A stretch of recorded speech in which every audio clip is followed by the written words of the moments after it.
programs that were not initiated that will cover employment, particularly on the EPWP space, are going to be implemented to ensure that the money allocated is actually spent.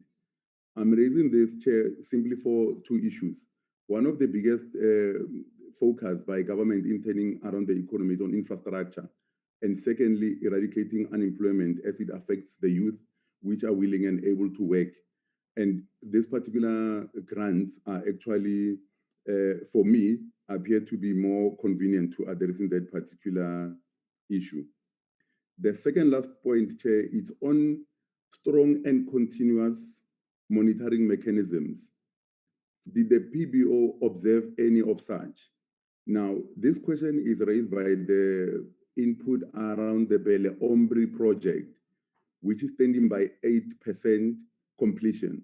Now, the question that will follow is if whether the 8% is in line with the amount allocated.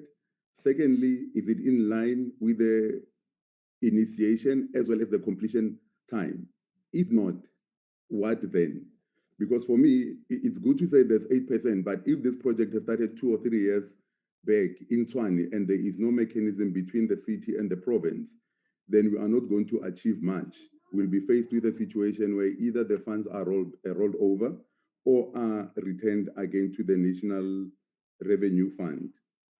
The last point, Chair, is just a high-level question. From these grants, which one seems to be better managed? And if whether are there any best practices that as a committee we can be empowered with, that when we engage with the transport, we can identify these particular items to say, in this grant, we find that it's better performing and X, Y, and Z are present, but in that other grant, X, Y, and Z are not present. Maybe if you implement X, Y, and Z in the other grant, it will also improve and be in line with the best performing one. Having said that, Chair, once again, thank you for the opportunity to engage and thank you for the work by the PPO. Thank you very much, Chairperson. Thank you, Honorable Matafa. Honorable Sheikh Imam, please. Thank you very much, Chairperson, but allow me to wish all our colleagues here a very successful and prosperous 2022.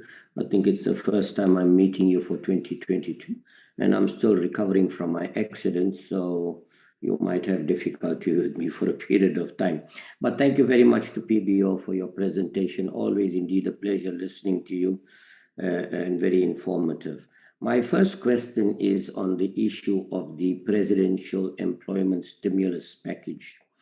And I know you've raised concerns about provinces that, how do you believe we can improve the quality on reporting on this particular program so that we'd be able to identify whether it's achieving its intended objects and what were the shortcomings and what we should do to correct that, as my colleague has just spoken about corrective measures and what we're putting in place.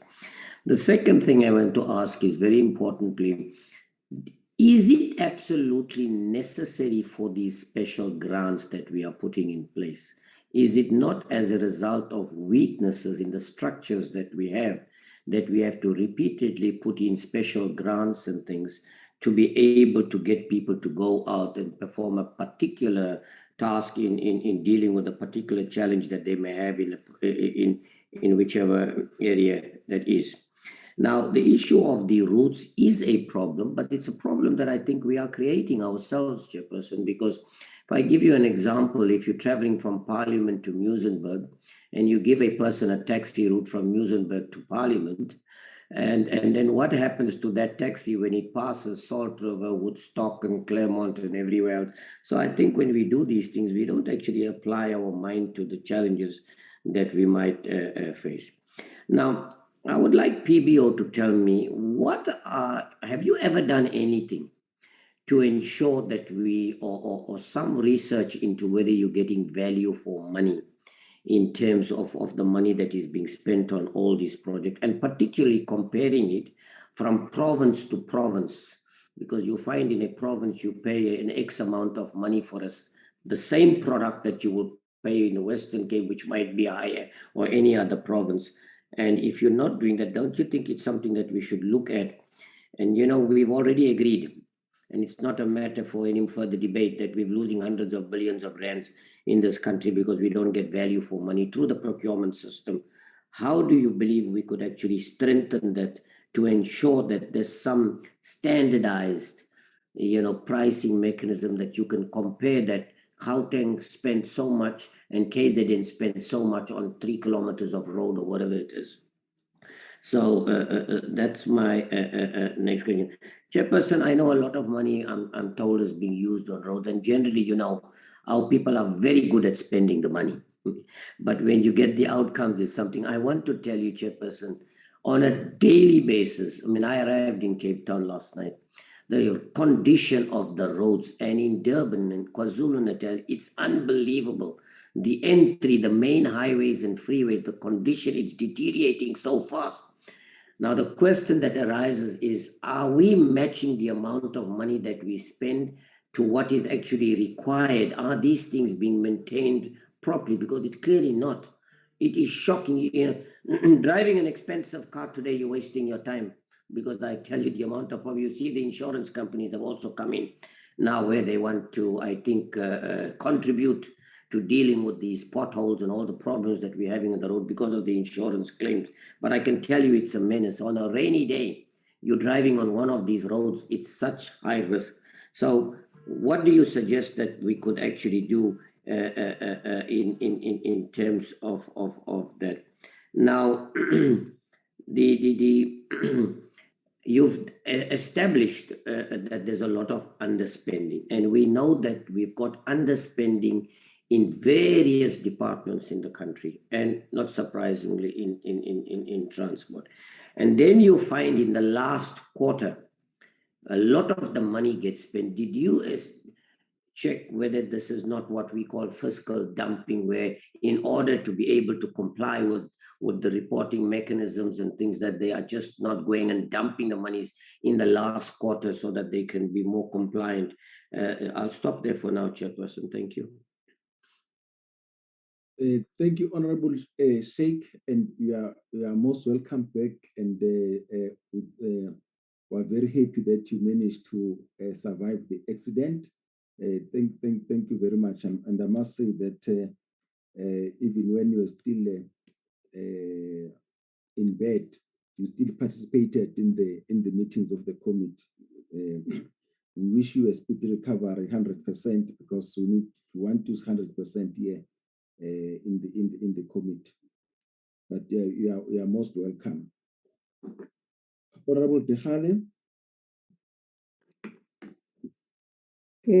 Thank you very much, Honorable Chairperson. Greetings to the honorable members in this new year of 2022. I also want to join the colleagues in wishing us all a good new year, that we managed to survive also in this 2022. Chairperson, allow me to switch off my video. Okay. Let me join my chairperson in really thanking God for the survival of our colleague, Honorable Member Sheikh Imam. We are happy that you survived. Many are now underground, but God saw that you are still needed in this country in order to work for his people. Thank you very much. And I also want to say, receive your total healing as we are waiting for your 100% minimum participation. Chairperson, I also want to join my colleague in welcoming the presentation of the PBO, and also to say the honorable members touched on the questions that I wanted to ask, but I won't keep quiet. I'll try and put an emphasis on what they have said. So, in other words, Chairperson, I'm always worried when people are being given a direction and they don't really follow that direction. I'm just checking if ever maybe we can come like. I was thinking in the word of God, there is this saying that spare the rod, spoil the child. And in our family, we are also practicing that. If the child is not following the rules and whatever we are trying to show them, we come up with something to show them that this is what we want you to do. If you don't do this, you'll get this. So now, with our departments, I don't know whether really we cannot come up with a plan whereby people, if they are given something to do and they did not do it, we come up with the consequences so that tomorrow these people should then know what to do, because this is not good. Always, when we are facing a new year, would notice these problems that they are giving us, these departments. Though I would want to congratulate Gauteng and Northwest because they managed to comply with the requirements of the presidential employment stimulus package. We would really want to say to the two provinces, they must keep it up and do as they are requested. Well, in Limpopo province, my province, of course, we are just being told that they started other employment stimulus project instead of following what they were requested. But we are not being told as to what is it that they did. Like if you give a person two types of dishes, maybe to take care of, if they are not taking care of those dishes, they will introduce their own dish. Then we'll be happy if we can be told about the name of these new projects that they have started. And if ever is the wrong projects, then would say they didn't do well. Truly speaking, when we drive in Limpopo, roads have potholes and they are not really in good conditions. So maybe we should know, but my worry is we need to come up with this a plan of forcing these people to follow the correct direction. Well, KZN failed. I don't even know why really do they choose to fail instead of doing something like the mighty Western Cape, as we are always been told that in Western Cape things are always in order, they're doing their job well, but they also did not comply. This is worrisome. Chairperson, on the provincial road maintenance summary, we have been told about the performance indicators, but we've not been told as to from which province. I don't know whether I'm really putting my question correctly, because we've been told about what happened and the kilometers of the road, but we're not been told as to which province did this. Thank you very much.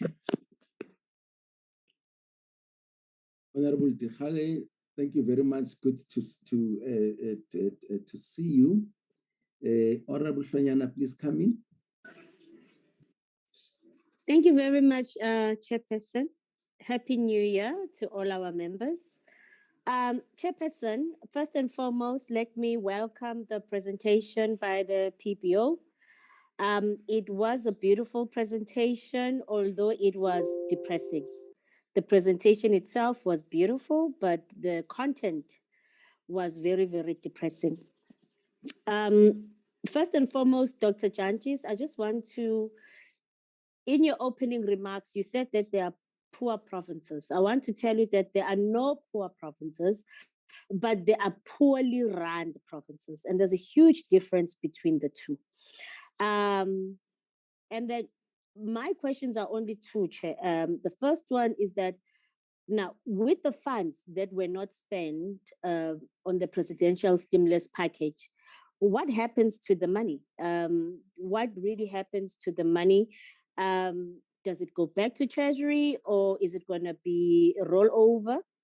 And secondly, the interest which was accumulated from the funds that were not spent, what happens to that interest? I'm just interested to know what happens to the interest. And then, Chairperson, yeah, that was the only two. Thank you very much, Chair. Honorable Hlanyana, thank you so much. I'll allow Honorable Kaiso to come in.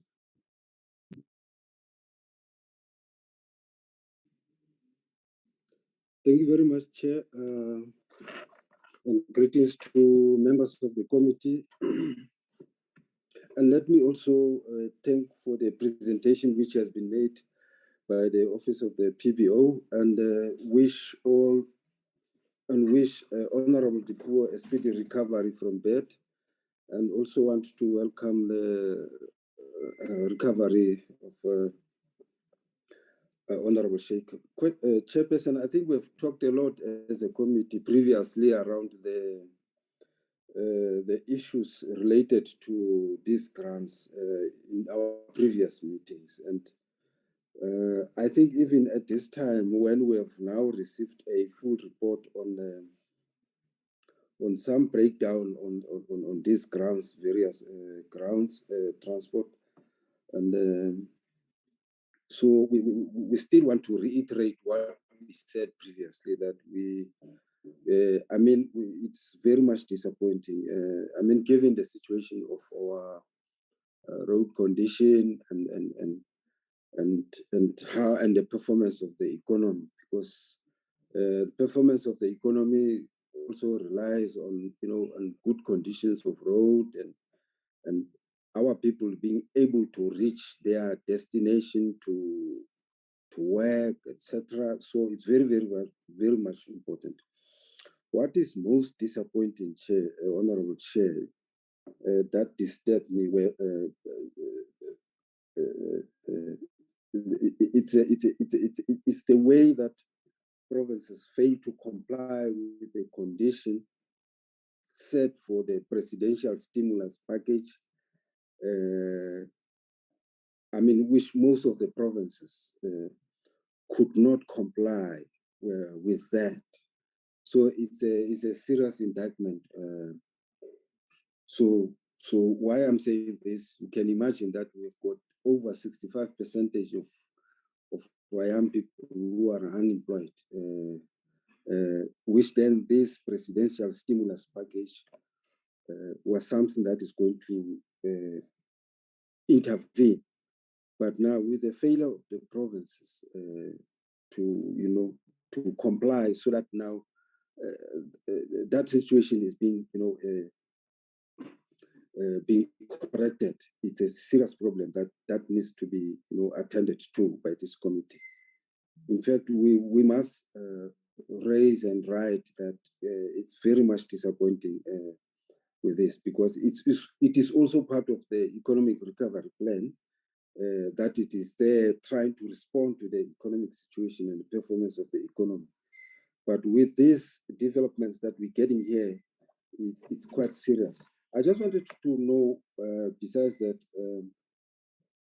from the PBO, what is the reason of not giving, as you find out, what was the reason of not giving a report on network operations component? Because I think it's very much important. And lastly, Chair, is on the, I just wanted maybe it was important that we get a breakdown on the report on these provinces, not just generally that they have performed, but at least if there is a breakdown, of each province, so that we are able to read what is the meaning of that. Most provinces at this area, they have performed well, especially around the issue of integrated transport as a province. Thank you very much, Chair. Honorable Kaiso, thank you very much for the questions and the input. Honorable Sarupen, it's your turn. Thank you very much, Chairperson. My internet connection is unstable where I stay, as you know, so I'm just going to keep my camera off. And I hope you can all hear me clearly, because I keep getting the warning that my connection is unstable. Chairperson, it's very difficult to go last because most members raise everything that you have already wanted to say. But the one point I do want to ask about is, on one of the slides, it stated that one of the grants, for example, was announced in an adjustment budget in late 2020 and only paid over in 2021. And effectively, there wasn't enough time for provinces and local government and so on to spend those grants. I'd like to find out if this is a recurrent problem in terms of the timing and allocation of grants, that it does become a situation where National Treasury effectively creates the conditions for fiscal dumping or poor performance by late announcements of programs and then only transferring the money towards the end of the financial year with a month or two to go, making it impossible to perform. As we know with projects, you often need shovel-ready projects if you're going to spend money.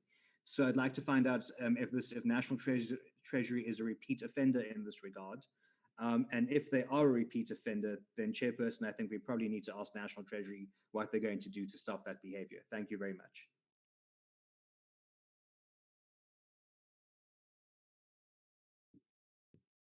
Thank you, Honorable Sarupen. Let me come in with my few questions. No, there's Mlenzana yet. Oh, okay, Honorable Mlenzana, please come in. Chair, you can skip Mlenzana, it's not a problem. Honorable Mlenzana, come in. Honorable Mlenzana. Honorable Mlenzana, Honorable Mlenzana, we can't hear you. Please unmute yourself and speak. Thanks, Chairperson. Good morning and compliments to all. Honorable Shonyana. Uti. I don't transmit war. Please continue. I know, just leave it, Chair. No. I will deal with her. That time is coming. I will deal with her. Chairperson, let me also echo Honorable Kaiso's words of well wishes to Honorable Tipuo, and also welcoming back Honorable Sarpan. We wish that at least we'll be together, not a COVID. Honorable Sarupen or Honorable Sheikh? I mean Sheikh Iman, yes, Sheikh Iman. I was saying at least this COVID will at least give us space this year. Chairperson, one, apologies for joining the meeting a bit late, but fortunately, I had read the presentation and was fortunate enough to get some questions which were presented by honorable members. Hence, then, I will also not harp on the questions which had already been asked, but there is a question from Umgwenye, Chairperson. You would know Umgwenye. I had a session with young people in my constituency. And their question is, one, is there no way that Treasury can assist these provinces which are lagging behind, that without a hop, step, and jump kind of an arrangement where we overlook the provinces, but Treasury tries to ensure that money gets into the designed destination? Because now we are talking of money which hasn't been spent, but the end users, the would-be users, are still there looking for such intervention. That's one part. Then the second one would be, as Honorable Kaiso was saying, is it not possible, Chair, that we can get a breakdown, after which then we would, as the committee, arrange one-on-one meetings with affected provinces? Thanks, Chairperson. Honorable Mlenzana, thank you very much. We did receive your apology. Let me just join immediately after you, and obviously welcome the presentation by PPO. And let me make this point up front that we do acknowledge the point that PPO relies on other departments for information. So, and they may not have that information as they said. So in that regard, I'll request that our support staff working with PBO identify those areas which we must raise with the respective departments, in particular with the Department of Transport and National Treasury, the information which relates to those areas that PBO couldn't cover from the main presentation and from the questions that have been raised by the honorable members. Coming to my question related to Honorable Matafa's question,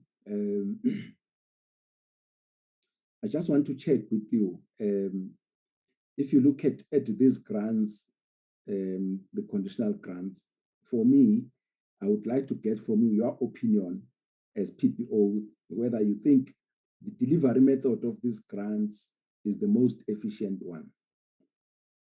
I would like to hear your take on that one, and just again challenge the oral members that perhaps we need to also to discuss that you may find that in the whole delivery mechanism, there are some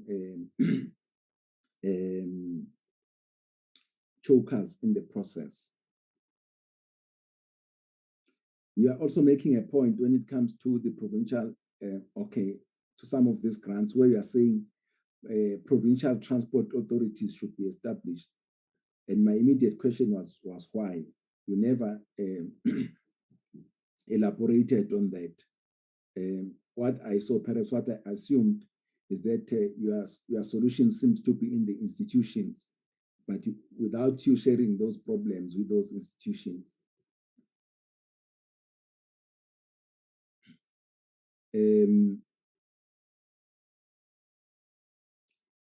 Related to Honorable Sheikh's question, value for money, it's very critical. And when it comes to the roads, I think all of us become evaluators when we drive in our cities and towns, in rural roads. Then we're able to evaluate that we seem not to be getting impact of the money that we are spending. So related to that, for me, it's whether you think that the indicators that we are using are appropriate to allow us to make proper evaluation of the impact of the money. You see, I think this has been said many times, that while in most cases we complain about money, it transpires that it's not really money. It's about how we use money, or even not using the money. For instance, if you look at the presidential employment stimulus package, that's an emergency. There's a crisis that we're dealing with there. But if that money is not used, then it leaves a lot to be desired. So I'm just saying that the point that is always made, that perhaps we complain about not having money, but the effectiveness and of the usage of that money and its impact may be the more of a problem than money itself.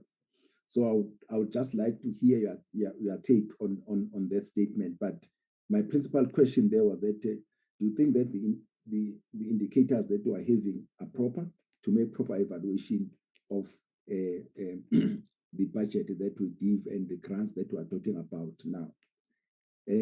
I see the hand. Is there anyone who raised the hand before I give back to PPO to answer? No, all members, we are all covered. Am I right? Okay. Dr. Jancis and the team, please. And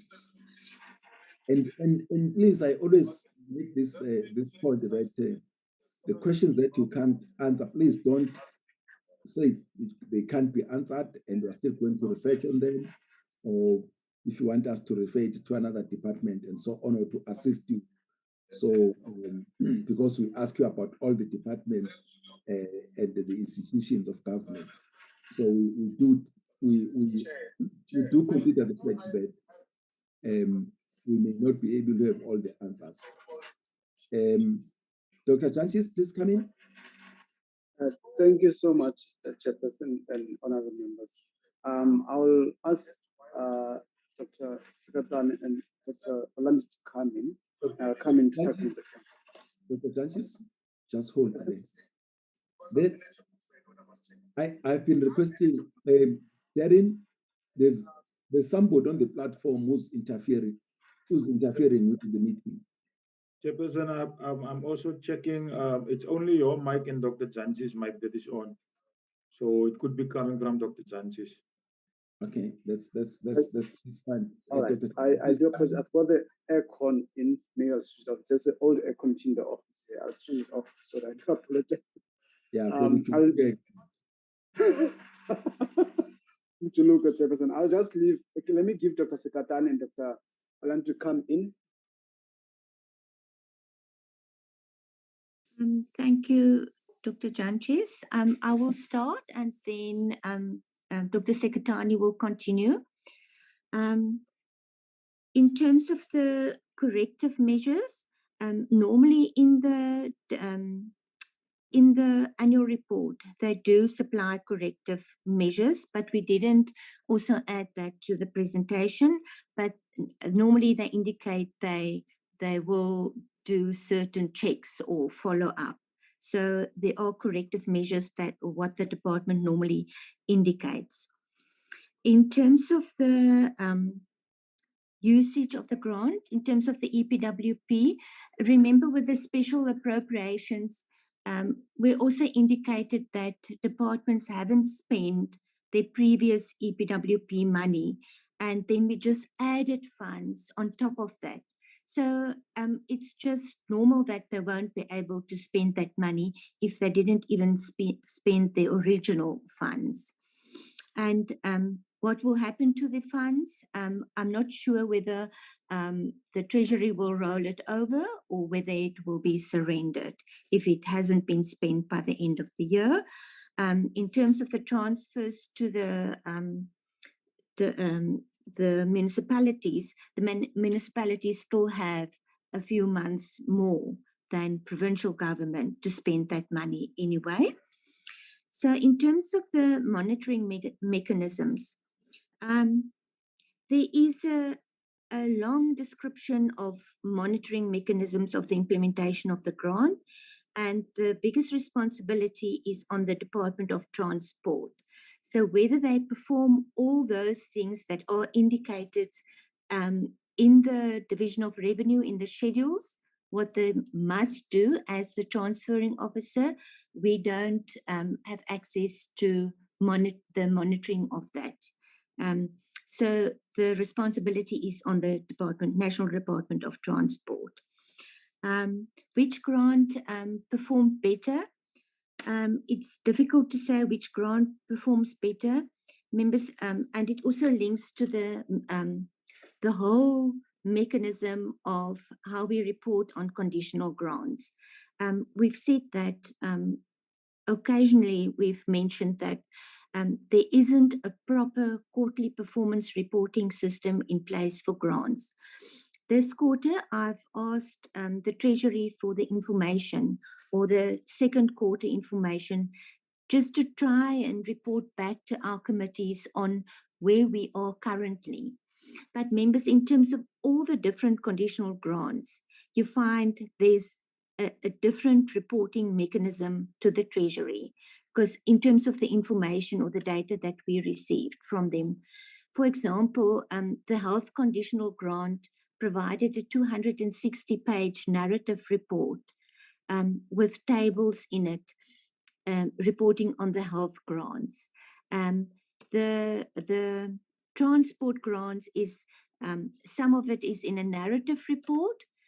So members, if we produce a table, it means that we have to capture this information manually into an Excel sheet to make sense of it.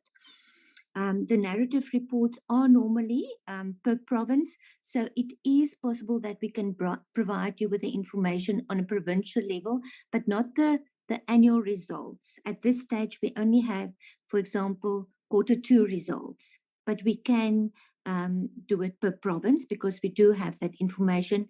It will just be very time consuming. For example, I did the analysis of some of these grants, and then I just had to put all the information of different provinces and then add it up to get the totals. So it's not an easy process. It's not that it's in Excel that you can do a proper analysis. One of these grants we did receive in Excel, the performance information, I think it was the PTOC grant, the transport operation grant. So it's like 9 different Excel documents that we received. So there is definitely a lot of thinking that we need to do in terms of how departments report quarterly, and obviously then the end of the year we will receive the final report for the year. But at this stage, we can only wait for the annual report of the Department of Transport to get the information on the performance. And as we said also in when we started this project, it was only the 2019-20 annual report that was available. But that report was so incomplete when we compared that information with now the 2021 Division of Revenue. There was a big difference between the numbers. That's why we decided to use DORA for our initial report, and then we updated it now with the 2021-22 or the 2020-21 annual report. So there's a huge lag in terms of annual information, specifically in terms of performance. Financial information is available quarterly, but it's just to compare that with your non-financial information. In terms of the whether it's necessary for special grants, if we implement new special grants, it's very difficult to monitor the outputs of those grants. Normally, these grants are then the reporting goes via the DPME or things like that. But because it's not part of the normal system, it makes monitoring very difficult. Do we get value for money? We're trying to determine whether we get value for money, but it's not always possible to compare amounts with performance. So in this presentation, we tried to tell you all of this we did in terms of the provincial transport grant, for example, with this amount of money. So do you think it's value for money? We can only determine it if we have a few years, for example. How did we perform over years to see what's happening? But precisely value for money, in the provincial transport grant, we suggest that they develop an outcome indicator, or for example, what it costs per kilometer. So if we get that number per province, one can compare it over time or compare provinces with each other. It will always differ because the terrain differs in different provinces, but at least you will have an idea what it's costing us per kilometer per province. That information is definitely available. They just don't report it in terms of this grant. We've spoke about the monitoring and the provincial, and we spoke about the possible rollovers of the provincial employment. Failing to comply, I don't have an answer on that. The committee, for example, can only depend on the Department of Transport to come and report back on their own monitoring system on whether all provinces comply to the criteria within the Division of Revenue Act.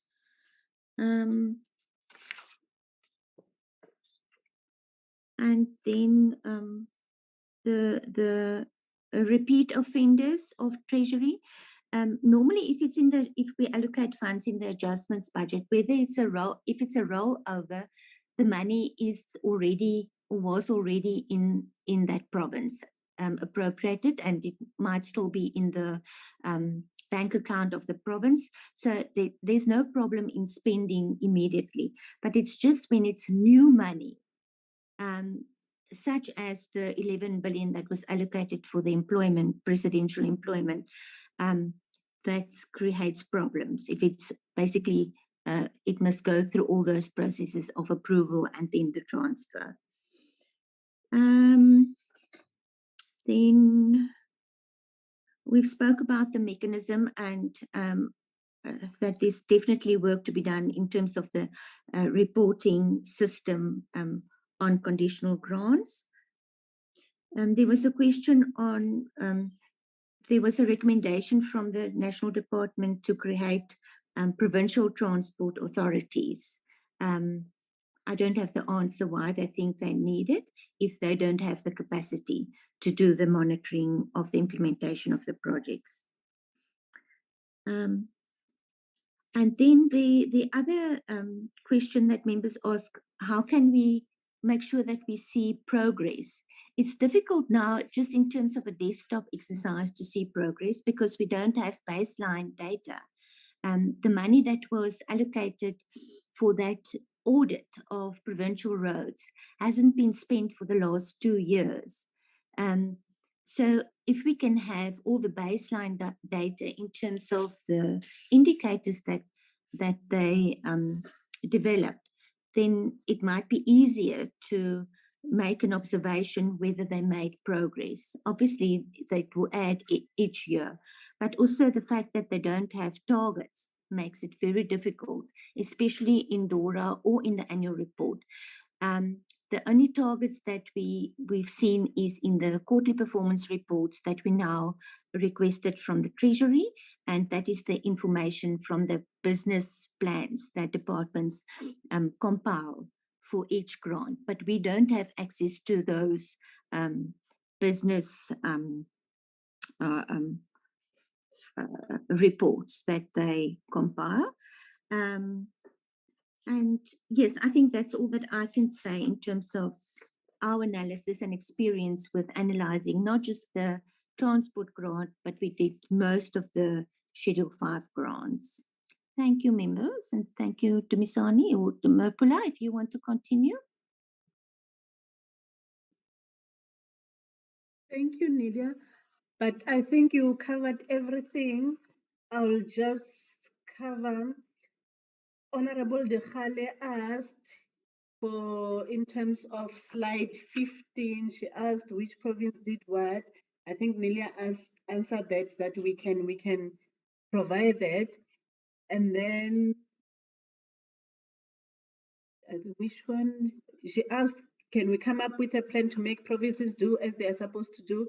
I guess if the committee can engage with the national department must have some sort of consequence management in terms of, because they're like sort of the mother body, because they're the ones transferring the funds to provinces in terms of the employment stimulus. And then there was a question asked by Honorable Kaiso in terms of slide 17, where he asked, was there a reason given for not reporting on the network operations component? There was no reason. So we just got the report, the annual report with the performance on everything except that. So there is no indication why there is no reporting on the network operations component. And breakdown of provinces, for some of those that are available, we can definitely do a table to indicate which province received how much or municipality received how much and how much was spent on that. We can do that. And what else? In terms of fiscal dumping, I think Nelia asked that if we're gonna get to, because there is a lag in terms of municipalities, their financial year is not the same as the national financial year. Which one is better managed? Nelia asked that. So yeah, I think, and the minibus question, I think the director will will answer that. Thank you very much. Thank you so much, colleagues. Thanks so much, Chairperson, for I think the colleagues covered quite a lot of ground. I just a few comments from my side. I think the issue around the mini buses being bought, when you look at the study that's done by the Competition Commission, it does actually recognize that the mini taxis involved in the planning process. But I think the issue, as linking back to the comment by the chair around the regional engagements on the policy or planning stage, it often requires the more involvement of the regional government, provincial, the local government. Hence, the DSU try to regionalize the discussion on policy or planning in the sector there, and involving of the mini tax sector in this regard. But the other thing which we have also seen is the issue of lack of capacity or lack of much of focus capacity in the local government in dealing with the issue of research around the involvement or participation of the units in the planning of the transport in the system. Often you find that they're separated in this regard. It's always about licensing and all of that, but in broad sense of policy, the local government, there is strong indication that needs to be strengthened. The point around, adding on Dr. Olandi's point around value for money, one way of looking at this, when you look at literature, it's certainly looking at whether, if this is a product that you are purchasing from the supplier, where else would you have gotten this particular product and how much would it have costed you in a way? And if there are differences in that kind of, in probably have different benchmarking, there has to be some explanations.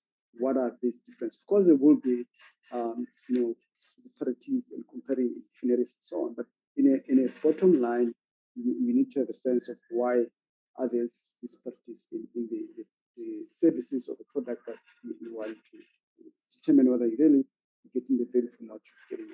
And I don't think a lot of that is done in many senses. But when you look at the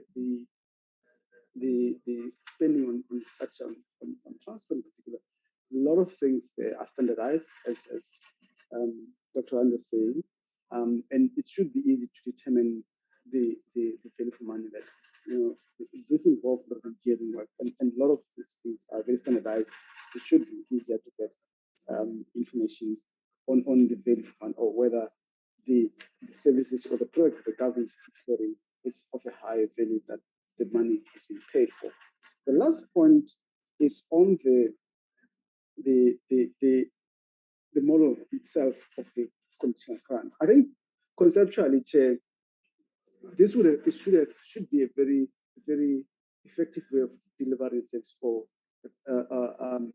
ensuring that public expenditure is done in a way more effectively, in a sense. But when I had a look at various audit reports over time around this, but also when Nation Charter at times come and present why there's or why they're taking money from that infrastructure or conditional grants in particular, has always been an issue of capacity, whether there is enough capacity for those local government or regional government that are allocated that money to implement the money spent. Because what makes it difficult compared to the others, you can't use it for any other business except what it's meant for. So I think for me, conceptually, it will sound as a good way of ensuring service can be delivered effectively. But there has a lot of times it's always been an issue of capacity achievement that conditional grant in a large sense of it. And certainly there's a lot of evidence of substantiation there. I think Chair will stop there and also welcome any further input from the committee, and we can do any further work in this regard. Thank you so much, Chair. Honored members. Thank you so much. So the last point I wanted to comment on, it's around the issue of the poor provinces vis-a-vis the unrun well. I think what I meant to say is that the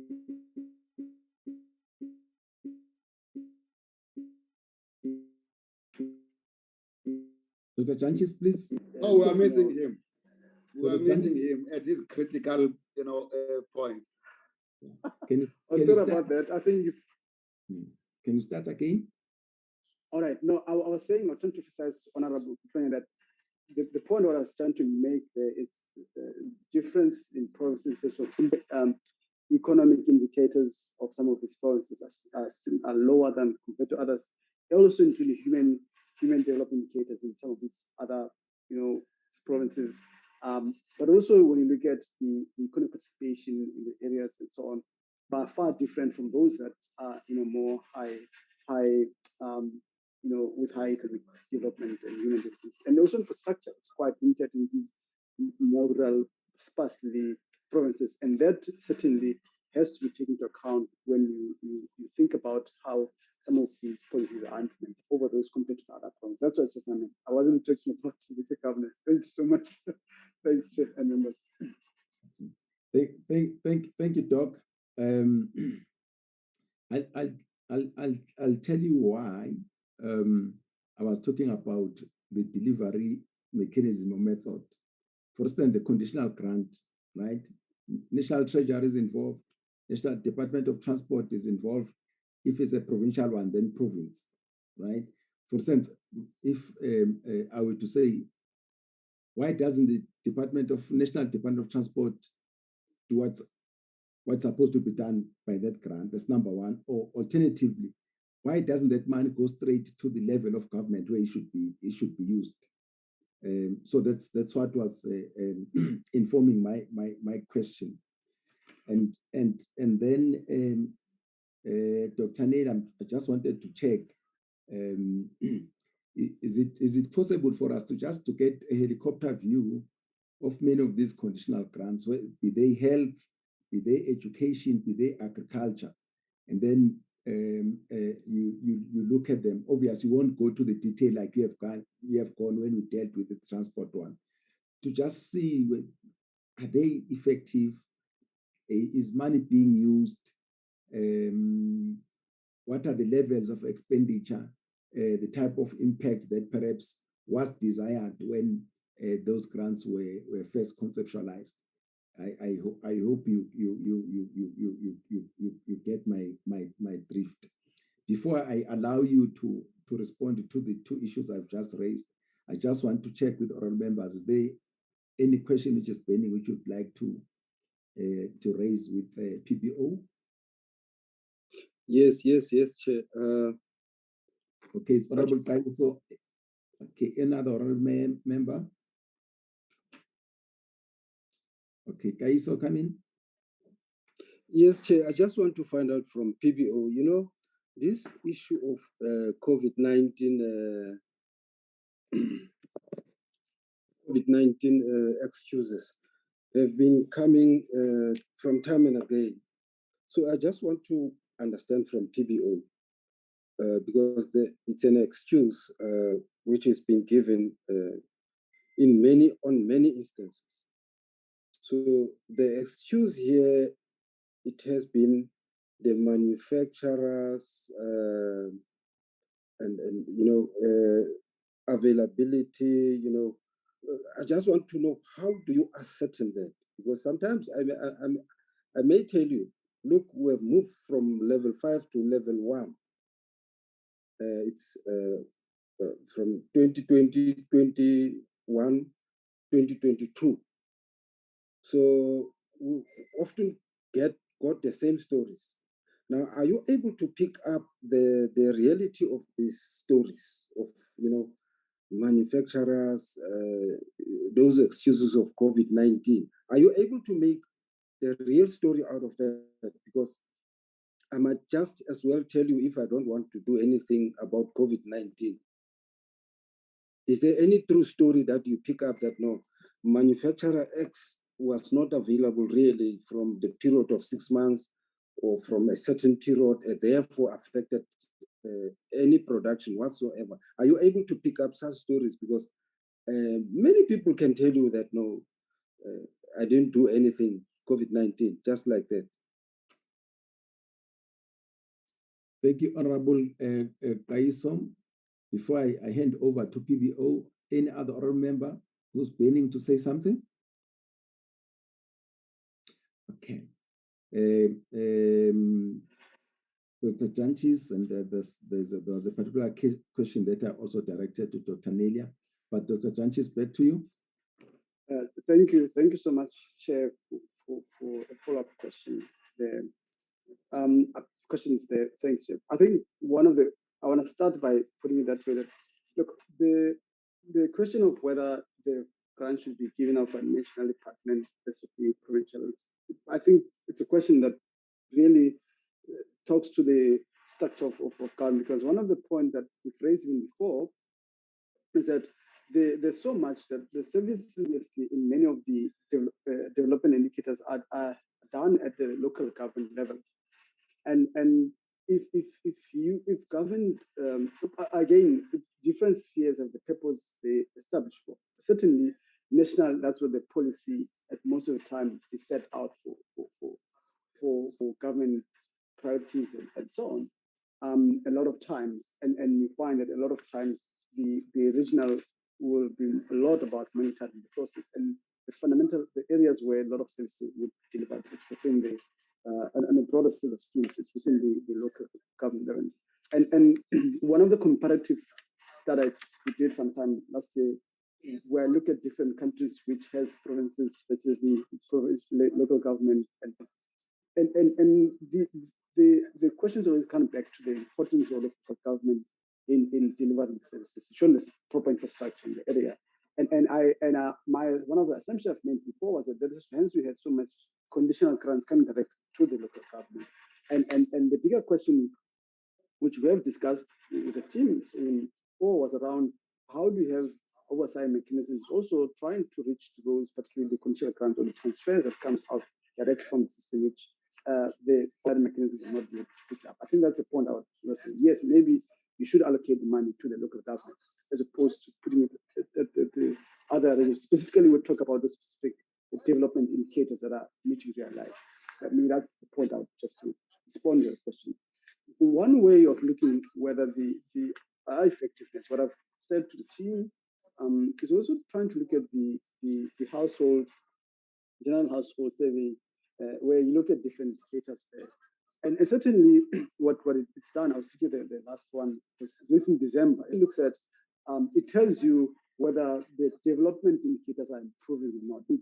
Take, for example, the early childhood development. It's one where it is worsening off compared to the other. Whereas you've got a grant there that is meant to deal with that development indicator.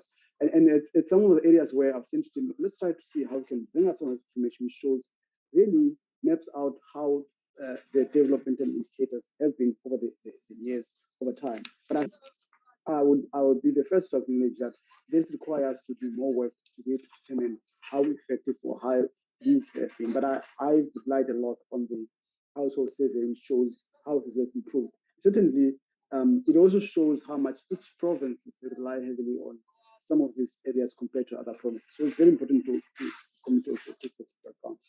Dr. Olande, I'll just give you to give response to the committees. And really where within the response here, we would like the committee secretary to send us the questions. I know I had Honorable Kaisos very specifically asking manufacturers some list of questions where we can do a proper, thorough information search we can provide to the committee. Dr. Olande, do you want to come in? Thank you, Dumisani. So, Honorable Buthelezi, we've done this kind of analysis on education, health, agriculture, housing. Yes, but the main ones we did. So we can do a summary for you in terms of the findings of all these briefs that we did. But the only thing is that it will then be on the 2019-20 annual reports, the outcome of those annual reports. If you want us to update all that information with the 2020, we can start a new project and we can do it, and we can put all of those grants, all the different ones together in one presentation if you want us to do it.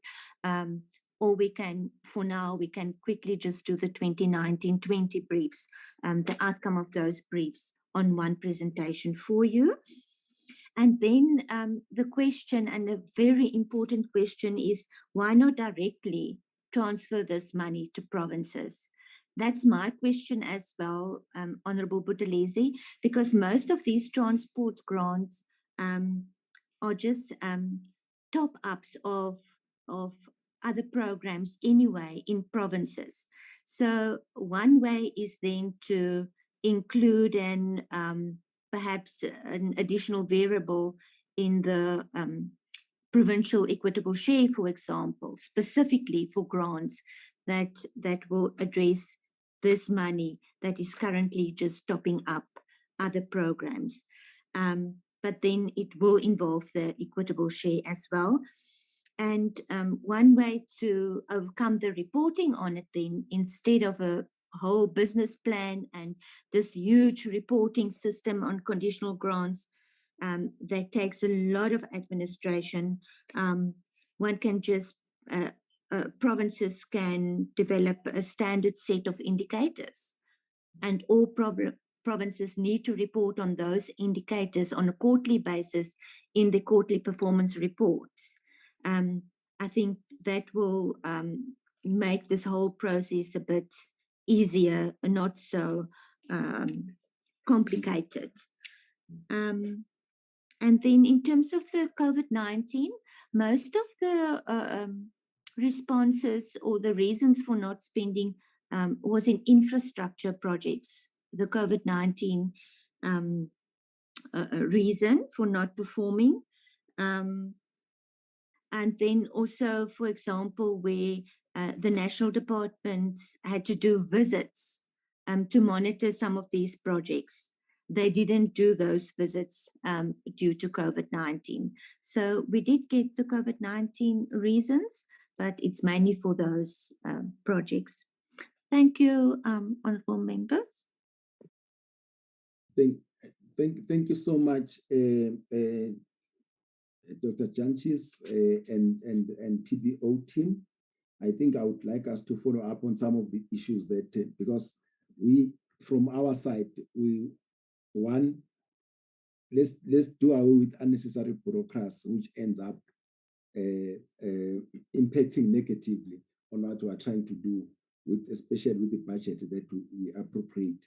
So some of the thoughts that you are having, please share those thoughts with us, and what can be done, and how can we better improve some of these things. I think we'll be following up on that. But yeah, on the question of the, I think if you can just update what you are having, so that you are having sort of the latest available data on these conditional grants. I think that'd be very helpful if you could just update that before you share the information with the committee. But Dr. Jantjies and the team, thank you very much. I think it's a good way of starting the year by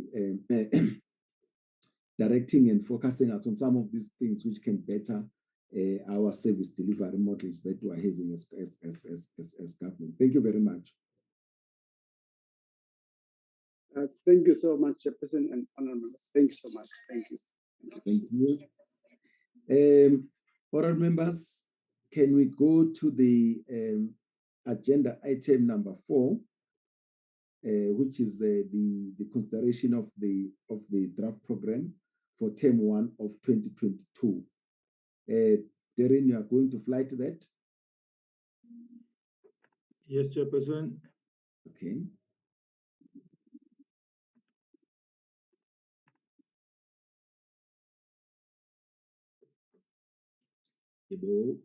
Chairperson, can I present it? Yeah. All right, Chair. All right, Chairperson, yes. We are on February, the 1st of February is today's date. Tomorrow, we were supposed to have briefing by National Treasury on the implementation of the ERRP, Operation Vulindlela, and how fiscal consolidation is implemented in South Africa. However, we received a request from the Minister of Finance that we postpone the meeting to a later date. This is because they are currently busy preparing for the State of the Nation address, as well as the 2022 national budget. An application has been submitted to the House Chairperson in this regard, and it has been approved. Next week, Tuesday, the 8th, Chairperson, we have the briefing on the IPTN grants, determination of the IPTN grant with National Treasury, Department of Transport, SALGA, COCTA, and the relevant municipalities. The 10th is the State of the Nation, and on the 1st. Let's look at the 8th of February. Yes, Chair. I just want to draw the attention of the members to the fact that on that day is the whole day from 9 to 4, because as you can see, we're having all these departments, and then we are having the local governments which are affected by this grant. And I think it's Buffalo City, it's Mkungundlovu and Mbombela. Am I right? No, Chair, it's Buffalo City, City of Cape Town, Mbombela, and I forgot the other one, Chair. There's a third one. Okay, let me I can check it quickly, Chair, if you want. Okay, hello, Sifiso? Mzunduzi, Chair. Mzunduzi, okay, okay. Mzunduzi. Yeah. Yes, can I carry on, Chairperson? Please do. Tuesday the 15th, briefing by National Treasury on the third quarter expenditure report. Wednesday the 16th, briefing by the OCPO on the request for contract deviations and expenses for the third quarter of 2021-22. And then Wednesday the 23rd is the budget lockup. Thursday the 24th is joint briefing by the Minister of Finance on the 2022 budget. Tuesday the 1st of March, joint meeting of the Finance and Appropriations committees, whereby the PBO and the FFC will brief the committees on the 2022 budget. This will focus more on the macroeconomic issues. Wednesday, the 2nd of March, Chair, National Treasury will brief us on the Division of Revenue Bill 2022. Tuesday, the 8th, comment by PBO on the 2022 Division of Revenue Bill. Wednesday, the 9th, comment by FFC on Division of Revenue Bill. Tuesday, the 15th of March, comment by SALGA on the 2022 Division of Revenue Bill. And then Wednesday, the 16th, we'll have our public hearings, also on the Division of Revenue Bill.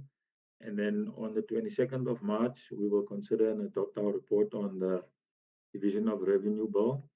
Chairperson, lastly, from the 29th of March to the 1st of April, we are going to have an oversight visit to the defense facilities in Gauteng province. If members can remember, this one had to be postponed due to changes in the parliamentary program last year. Thank you, Chairperson. Honorable members, the proposed program of the committee is presented in front of you. As you can see, it's mainly determined by the Money Bills Act when it comes to the things that we needed to do, especially around the division of revenue bill. So can we proceed on the basis of this? Or is there any other clarification that we need? Chairperson? Yes, Honorable Mlenzana. No, just to check, Chairperson, as to, can you scroll down, Darren, from 22nd March down? Thank you, thank you, thank you. I see, Chairperson, that we're going for constituency period not having debated the revenue bill. Yeah. Okay. Is it an anomaly or designed purposefully? Honorable Lenzana, remember that one is going to be determined by Parliament. But if you see, we consider our report on the 22nd. So there is more or less a week there, and we think that Parliament will put it somewhere there. So, but as things stand now, we still don't have it. You can be rest assured that before we break, we would have debated the Division of Revenue Bill, but it doesn't appear on our program yet. No, thanks, Chairperson. Thanks for the clarification. Thank you, Honorable Lenzana. So can you adopt this report? I mean, this program for the first time, honorable members? I move, Chairperson. Rehali, second. Thank you very much. So that's our program, and everything remaining equal. That's how we'll proceed. Honorable members, can we then go to agenda item number 5, which is the consideration of the draft minutes dated 8 December 2021. They were sent to us, honorable members, and I hope we have gone through them. Can I have a mover for the adoption of those minutes as the true reflection of that meeting? I move, Chair Matafa. Honorable Matafa moves in seconder for the adoption. Mlenzana. Honorable Lenzana seconds, so the minutes are adopted as a true reflection of that meeting. Honorable members, can we go to agenda item number 6, announcements and correspondence? Darren? Chairperson, I've already done the correspondence when I did the program, that request from the Minister of Finance. Yeah, that's fine. That's noted, and we said that the permission has been given by the chairperson. Honorable members, let me again wish you well in the first term of 2022. And thank you very much for the energy in today's meeting. I think what is going to be important is that we must take out things, and with our support staff, the things that we need to follow up so that we can be able to measure progress from our side. We shouldn't just have meetings for the sake of them. We should see how they help us to be more effective in our oversight role as the Standing Committee on Appropriations. But thank you very much to everybody. And this takes us to the end of the meeting. Honorable members, thank you very much. The meeting stands adjourned. Hlonyana, come in. Thank you, Chairperson. Long live. Uhambile honorable Hlonyana ushilo bese lizohamba ngo-11. Ubalekile. Recording Hey, stopped. Baba Mlenzana, how are you? I'm good, Makoshi. And how are you? I am fine. No, thanks. It's good that you are there. Matafa and the others. We're fine, maunjani wena? Angilile, Che. Hey, thank you so much. Thank you so much.